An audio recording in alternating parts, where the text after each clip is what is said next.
Damay ang ilang motorsiklo at sasakyan nang mawalan umano ng preno ang isang pampaserong jeep sa Teresa Rizal.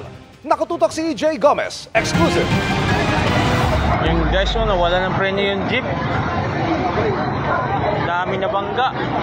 Pumailalim ang isang motorsiklo sa L300 van habang sa paligid kita ang tama ng iba pang sasakyan na inararo ng isang pampasaherong jeep na nawalan umano ng preno sa barangay May Iba, Teresa Rizal, Huwebes ng gabi.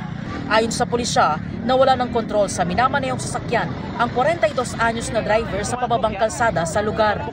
Una raw nitong nasalpok ang dalawang motorsiklo, kasunod ang isang L300 van at isang kotse. Dahil hindi na mapigilan, tumawid pa ito dumiretso sa Roman Roas Road, kung saan ay tinamaan nito ang isa pang sasakyan na nakapark sa convenience store.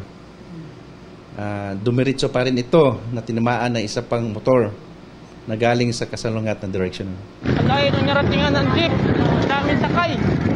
Tuluyan na lang itong tumigil ng bumangga sa likurang bahagi ng isang truck. Ito yung L300 van na kabilang sa mga inararo ng pampasaherong jeep.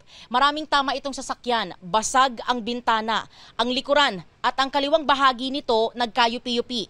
Maging ang unahang parte, dulot ng aksidente.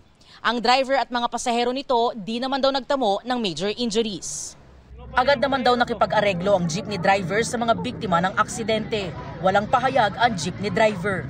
Para sa GMA Integrated News, EJ Gomez, nakatutok, 24 oras.